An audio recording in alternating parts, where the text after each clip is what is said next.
Oke guys, welcome back to Daily Charting with Toshi, di mana kita akan daily chart your favorite cryptocurrencies. Dan sekarang kita masuk ke DCWT sesi pertama. Dan seperti yang kita bisa lihat di sini, market ngepam. Dan ngepamnya pun nggak main-main, nggak nanggung-nanggung. Totalnya ngepam sebesar 8,3%. Total market cap kembali ke angka 2,64 triliun US dollars. Wow, ada apa ini ya? BTC kemarin ngepam sebesar 8,33%. Ethereum ini lebih gila lagi ya. Ethereum ngepam 13,38% ya. Gila ya. Apakah ini karena TA bang? Enggak ya. Ya untuk Ethereum oke lah, minimal dia nahan di support, which is good ya. Tapi menurut gua penyebab utamanya adalah karena Donald Trump lagi ya. Di mana Donald Trump baru saja mengumumkan tadi subuh ya. Kayaknya jam 12 lebih sedikit lah. Tiba-tiba market boom naik ya. Nah, terus ya gue coba baca news, ada apa nih? Ternyata si Trump di hari H harusnya tarif ini diberlakukan, tarif part 2 ya, part 1 udah berlaku. Part 2 tiba-tiba di pause ya, udah kayak nonton Netflix aja di pause 90 hari. Dikasih kesempatan untuk negara-negara mulai negosiasi dan otomatis semua negara-negara banyak yang ya ngantri lah sekarang negosiasi sama US untuk urusan tarif ini ya. Ya karena kemarin aja tarif besarnya itu belum berlaku, ya negara-negara udah mulai merasakan ya pelemahan ekonomi mereka begitu. Nah, tapi ini semua kecuali China ya, di mana China malah meningkat lagi tarifnya ya, dinaikkan lagi ke 125%. Tadinya kan 100 belasan lah ya. Nah, sekarang naik jadi 125% untuk import dari China begitu. Jadi ini ada beberapa teori yang menyatakan bahwa sebenarnya Trump lebih fokusnya tuh untuk ke China aja. Ini sengaja nyari alasan untuk supaya ngehajar China gede-gedean begitu, karena ya si Trump udah sempat berapa kali ngomong juga sih. Jadi China ini kasarnya tuh yang paling dia nggak suka lah begitu, karena si Trump ngerasa bahwa China ini mengambil uang luar biasa banyak dari US begitu lewat barang-barang yang mereka ekspor ke US. Tetapi mereka lakukan itu dengan tarif yang sangat kecil. Tapi lucunya di China barang-barang yang masuk dari US itu sangat mahal importnya gitu ya, atau tarif dari China untuk US besar. Nah, jadi ini mungkin ada semacam atau lah balas dendam atau apapun itu juga ya. Nah, tetapi gini ya, untuk yang sedang bernegosiasi sekarang ya, benar lagi suspension 90 hari. Tetapi untuk yang part 2 ya, yang part 1 yang universal 10% tarifnya itu tetap berlaku selama negosiasinya masih berjalan begitu ya. Gila ini benar-benar ya. Wah bang, kalau kayak gini caranya si Trump manipulasi dong. Ya iyalah ya, kita udah bahas berapa kali sebelumnya. Ini kerasa kayak manipulasi. Tapi ya sudah, pertanyaannya satu. Kita bisa ngapain? Kita nggak bisa ngapain kan? Gitu. Dan lagi pula ya udah gitu ya. Kita kan emang apa ya? Tugas kita kan bereaksi terhadap market. Begitu, bukan kita nyuruh-nyuruh market mau ngapain gitu. Ya udah. Jadi terima saja, memang faktanya politik di Amerika, politik di seluruh dunia sekarang lagi aneh-aneh lah ya. Memang lagi aneh-aneh, ya sudah. Kita tunggu saja hasil nanti seperti apa ya. Kita harus ingat si Donald Trump ini memang cara negosiasinya rada gila ya. Kalau lu nonton dia dari zaman itu tuh apa namanya, yang TV show dia dulu tuh ya, ya memang dia cara negosiasinya tuh sedikit out of the box dan bikin orang panik. Cuman gila sekarang jadi presiden ya. Market bener-bener dikocok-kocok sama dia orang ya. Oke, next, mumpung udah ngomongin fundamental, gue ingetin lagi, nanti malam kita akan keluar banyak data penting ya. Snap, nyaris lupa, FOMC ya. Untuk FOMC kita bisa lihat di sini hasilnya seperti apa. Ini lumayan menarik, lumayan menarik. Walaupun ya nggak segila berita si Trump, tapi good newsnya apa? Good newsnya ini ada beberapa apa namanya, eh ya bisa dibilang ada beberapa position dari untuk downshift ke balance sheet begitu ya. Nah, di sini mereka sedang evaluasi lagi katanya begitu. Jadi ya walaupun sedikit underwhelming, tapi ya dia mulai evaluasi lagi untuk urusan balance sheet mereka. Apakah mereka akan mulai melakukan tapering atau tidak begitu. Kemarin kan sempat ada yang nanya-nanya, "Bang, mana nih April katanya kan mereka ngejanjiin QT untuk di taper nih ya. Kok sampai sekarang masih belum?" Nah, ternyata di dalamnya mereka masih banyak oposisinya juga nih untuk tapering begitu ya. Nah, ya cobalah kita lihat ya, apakah si Trump dengan kebijakan-kebijakannya ini bisa benar-benar mengintimidasi the Fed untuk melakukan QE. We'll see ya, we'll see. Ya tapi gini, eh kalau seperti yang gue sudah bilang di video gue sebelumnya ya, ini kalau sampai the Fed QE kecepatan, ya dia juga ada resiko cukup besar untuk inflasinya nggak beres-beres begitu kan. Ya tapi kalau dari perspektif gue sebagai seorang investor, ya investor the risk on di kripto gitu, ada juga di indeks US, ya kalau gue sih udah QE aja sekalian ya, QE aja sekalian, interest rate terjun payung, ya udah. Lalu nanti kita dapat liquidity yang cukup, market naik, udah gitu mereka inflasi lagi, ya QT lagi. Ya kalau gue sih, kalau dari perspektif gue sebagai seorang investor sih ya tidak masalah begitu. Tapi kalau dari perspektif warga di US, ya serem juga sih kalau inflasi gede-gedean ya. Ya kali-kali lah nggak apa deh ya, US kali-kali nyicipin inflasi kayak di Indonesia ya. Nggak main-main di Indonesia kan ya. Kebijakan yang salah mulu ya. Lalu juga apa namanya ketahuan korup mulu gitu ya. Sehingga orang benar-benar lack of trust banget sekarang di Indo ya. Ya nggak apalah, kali-kali US rasain itulah. Oke, next economic calendar. Untuk economic calendar hari ini ya, ini kan udah keluar nih si FOMC meeting minutes. Intinya mereka masih bingung ya. Mereka masih bingung seperti apa. Mulai ada oposisi untuk tapering ya. Masih evaluasi juga mengenai market liquidity begitu ya. Ya, masih belum jelas lah intinya ya. Ya semoga sih nanti kedepannya bisa lebih jelas. Semoga udah masuk ke QE aja lah ya. Oke, next, jangan lupa malam kita akan sangat padat ya, akan keluar core CPI, CPI, initial jobless claim ya. Ini nggak main-main ya. Data-data ini nggak main-main. Jadi ya siap-siap buat lo yang punya posisi futures dekat-dekat setengah 8 malam, pertimbangkan untuk tutup posisi just in case volatility-nya tidak sesuai dengan harapan kita ya. Oke, beres. Itu kurang lebih update besarnya nih untuk secara makronya ya. Atau lebih ya secara makronya, makroeconomics ya. Selanjutnya kita masuk lagi ke chart. Untuk chart kita bisa di sini ya BTC karena kebantu dari tarif ini ya, permainan tarif si Trump yang sekarang signifikan di atas dari MA50 gitu ya.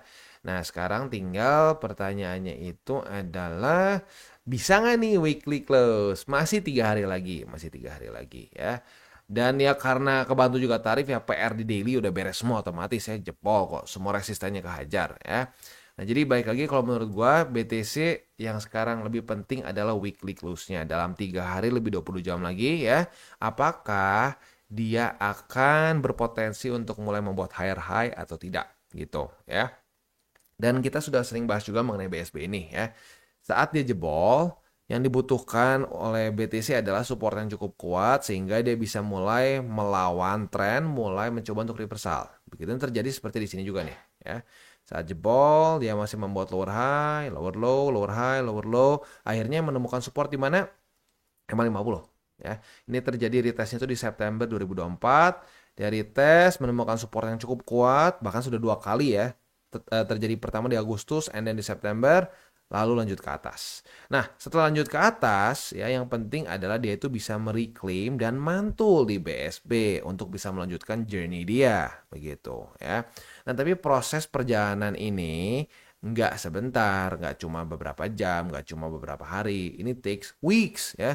Ini kita bisa dari retest sampai dia bisa mantul, bahkan akhirnya naik ke atas, ya sampai mantul deh. Sampai mantul tuh butuh sekitar 21 hari terakhir. Begitu. Apakah hari ini akan purchase atau kali ini akan purchase 21 hari? Ya enggak lah. Nggak ada yang bisa tahu. Apalagi kalau kita mau lihat BSB-nya lebih lebar signifikan sekarang ya. Nah, mungkin butuh waktu lebih panjang. Tapi ya sudah, kita step by step aja. Step by step dulu aja. Yang mungkin sekarang penting adalah apakah dalam beberapa minggu ke depan ya Bitcoin bisa nggak weekly close di atas dari 86.200 lah kalau kita bulatkan. Kalau itu bisa, artinya mulai terjadi pecah struktur di weekly ya. Weekly kan tadinya ini bullish ya, dari dia membuat di sini higher high, higher low. Ini belum higher high ya. Udah sini udah ya. Higher high, higher low. Higher high, higher low. Higher high ya, higher low. Nah, di sini mulai pecah struktur membuat lower high. Nah, udah lower high mengundang lower low. Udah lower low, lower high lagi dan lower low. Nah, sekarang kalau sampai dia mulai berhasil mantul di MA50, bahkan kalau sampai weekly close di atas dari sini, artinya pecah lagi nih strukturnya ya. Dari dari low, lower high, lower low, lower high, lower low, jadi satu higher high. Nah, itu ya. Jadi balik lagi ke basic sebenarnya sih, ya struktur ya, lower low, lower high, higher high, higher low. begitu. At the end of the day itu yang paling basic begitu. Nah, lebih bagus lagi setelah dia bisa membuat higher high, ya reclaim lah BSB begitu. Kayak seperti di kuartal 4 nih, kuartal 4 2000 sorry bukan kuartal 4 ya, ini kuartal 3 akhir ya, di mana dia berhasil reclaim dan manto begitu ya. Udah itu aja sih, itu aja kalau secara TA-nya.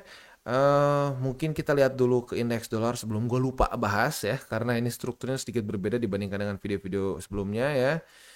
Indeks dolar dia berhasil menemukan support di angka 102,635, sementara BTCD kita bisa di sini hari ini mulai menguat lagi, tapi kemarin koreksi ya. Ya, lagi-lagi kalau secara TA sih ya seperti itu, seperti yang kita tadi bahas ya. Secara fundamental ya mungkin harapan kita adalah semoga si Trump ini berhasil negosiasinya sama negara-negara lain ya. Dia cukup puas dengan hasil negosiasinya.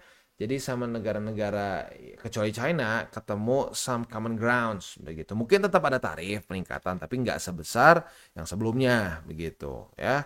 Nah, selanjutnya kalau sama China ini gimana?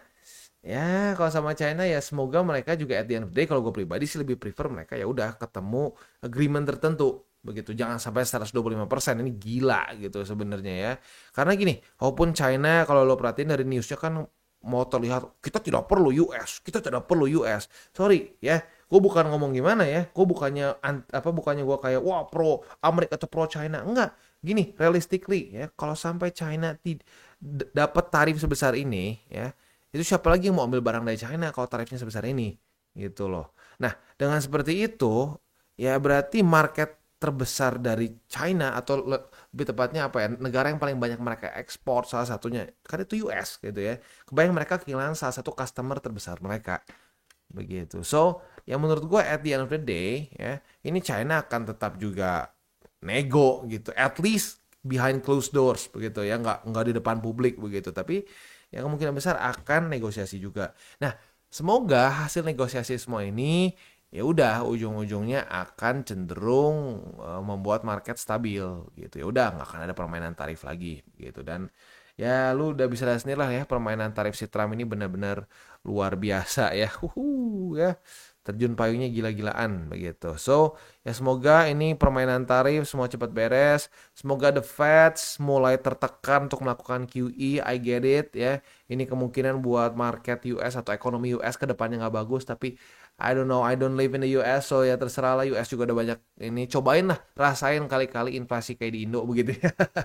Ya tapi intinya kalau dari perspektif gue sebagai seorang investor di risk on asset, ya gue berharap the Fed ketekan sama Trump dan melakukan QE. Walaupun mungkin ya seperti yang gue bilang tadi ya, hasilnya untuk masa depannya mungkin nggak terlalu bagus untuk ekonomi US. Nggak apa-apa kalau buat gue sih. Ya orang-orang di US mungkin ya, buat lo yang nonton di US mungkin pusing. Tapi ya gimana ya, kalau ini gue dari perspektif seorang investor aja. Kayak gitu ya. Oke, selanjutnya sih ya udah ya beres ya overall seperti itu. Jadi ya tetap bersabar saja, tetap DCA begitu ya. Mungkin yang kemarin-kemarin bilang, wah DCA market lagi drop begini ya. Cuman sekarang orang udah pada nggak berani ngomong. Kalau zaman dulu gue dibacotin, zaman di sini. Bacot loh ya, suruh orang akumulasi di sini. Ini bakal lebih drop lagi, ini bakal lebih drop lagi. Oh, taunya enggak kan naik ke atas begitu ya. Nah, samalah mirip-mirip kayak orang yang wah gila lu suruh orang akumulasi di sini. That's the point kenapa kita DCA, karena kita nggak tahu specifically akan berhenti di mana gitu loh. Sama kayak gue juga di sini gue nggak akan bilang gue tahu percis bakal berhenti sini. Ada statistiknya minus 30% dari MA 200, tapi itu bukan berarti pasti akan tepat berhenti di situ begitu. That's the point of DCA. Ya, kita merendahkan ego kita ya. Kita nggak usah nebak-nebak market. Ini ada support, ada struktur yang udah nunggu lo. Ya udah akumulasi aja. Ada struktur, ada juga MA 50 di weekly dan banyak lagi gitu. Nah, buat lo yang terus DCA dan konsisten, ya kan senyum sekarang kan. Gitu, walaupun senyumnya mungkin senyum sedikit tertekan kalau lo nyangkut gede gitu ya. Ya makanya pembelajaran juga buat yang nyangkut gede di atas, berarti kan sebenarnya lo ya DCA-nya kurang konsisten kan, karena lo berarti masukin besar di atas begitu. Karena kalau gue pribadi sih ya harga rata-rata gue masih cenderung di bawah gitu, masih signifikan di bawah bahkan. Kayaknya terakhir gue cek ya harga rata-rata BTC gue setelah gue akumulasi sini itu masih di sekitar 30.000 something harga rata-rata ya. Ya, kalau beli terendah ya di sini di 15.000. Tapi harga rata-rata kan pelan-pelan naik karena lu DCA kan, DCA up. Begitu, ya. Tapi ya udah sih, ya. Selama konsisten DCA-nya bener gitu ya, nggak pakai kegedean di titik-titik yang lu berharap naik gitu. Itu kan semi tebak-tebakan sebenarnya, ya. Ya udah, sama lu terus konsisten sih nggak ada masalah. At least itu pengalaman gue pribadi seperti itu dan beberapa orang yang sama juga caranya seperti gue. Tim gue satu, ya kita nggak ada masalah. Begitu. Nah, tapi buat yang mungkin gede-gedean di sini berharap apalah berharap ngepam lebih gila lagi dalam waktu cepat, all in ya pusing mungkin ya. Oke, next langsung aja kita ke ini ya, mungkin langsung aja kita ke buy limit. Tetapi sebelum kita masuk ke buy limit, seperti biasa gue akan disclaimer dulu bahwa semua konten dari TCI bukanlah financial advice. Ini semua bentuknya adalah edukasi. Lalu bagaimana cara untuk mendukung TCI? Ada banyak caranya. Lo bisa like our video, bisa share our video, atau juga bisa menggunakan link referral kita di bawah. Dan sekarang kita akan dengar lo pesan-pesannya sponsor kita pada hari ini. Oke, today's video is brought to you by Bybit. Di mana di Bybit ini kita bisa melakukan berbagai macam hal, ya, mulai dari yang newbie sampai yang sudah advance. Buat mungkin lo merasa bahwa, aduh bang, gue masih nggak ngerti nih TA, gue masih nggak ngerti charting dan seterusnya, tapi pengen akumulasi, pengen DCA murni. Bisa, lo tinggal masuk ke sini one click buy, di mana lo bisa pilih lo mau pakai apa ya fiatnya, lo tinggal pilih juga asetnya apa. Ya misalkan lo pengen akumulasi BTC.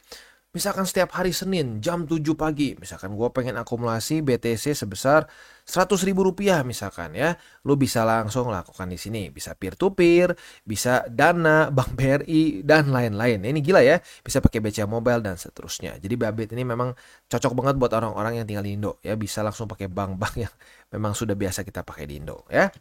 Nah, buat yang intermediate sampai advance juga di sini ada spot, nah, dan juga ada leverage tokens, dan tentu juga ada derivatives trading, di mana kita bisa menggunakan kontrak yang USDT maupun USDC. Jadi di sini lo bisa pakai USDC ya, karena nggak semua exchanger bisa menerima untuk futuresnya pakai USDC ya. Dan tentu juga lo bisa earning bunga juga dari kripto lo dan lain-lain. Dan tentu juga di sini kita bisa melakukan copy trade ya, di mana copy trade dari Bybit ini sudah cukup terkenal ya, dan kita bisa mendapatkan keuntungan juga. First copy trade kita bisa ada protection 100 USDT loss coverage ya, dan seterusnya ya. Jadi buat lo yang tertarik bisa silakan pakai. Klik di link referral kita di bawah. Dan kita masuk ke BTC. Untuk BTC kita bisa di sini ya, ada setup futures nih ya. Kemarin sudah terjadi retest pertama di EMA20 sebagai resisten. Nah, jadi apabila pada hari ini terjadi retest kedua di EMA20 sebagai resisten, kita bisa buka posisi short.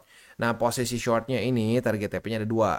Yang konservatif di angka 82.525, sementara yang agresif di angka 81.000 lebih 65 USD. Tapi ingat ya, malam ini setengah 8 kita akan keluar 4 data penting, dan ini bukan cuma bintang 3 biasa ya, tapi ini CPI dan juga initial jobless claim. Jadi data inflasi dan data labor market. Itu adalah dua data yang sangat penting. Begitu. Ya, jadi hati-hati. Ya, kalau sudah dekat-dekat setengah 8 belum kena target TP ya pertimbangkan tutup posisi. Begitu ya. Buat lo yang agresif minimal pasang SL deh ya. Oke. Next kita masuk ke spotnya ya. Untuk spotnya ada di angka, waduh. Oke, siap. Untuk spotnya itu ada di angka 82.500, sudah kena itu yang pertama ya, karena dia baru reclaim tipis. Lalu yang kedua itu ada di angka 81.000 lebih 65 USD, dan yang ketiga di 78.547. Itu untuk setup di Bitcoin. Next kita masuk ke Ethereum. Untuk Ethereum kita dapat posisi long dan posisi longnya profit ya. Bahkan udah kita hold dari tanggal 8 April. Ini tentunya buat yang agresif ya. Buat yang konservatif ya mungkin udah tutup duluan ya.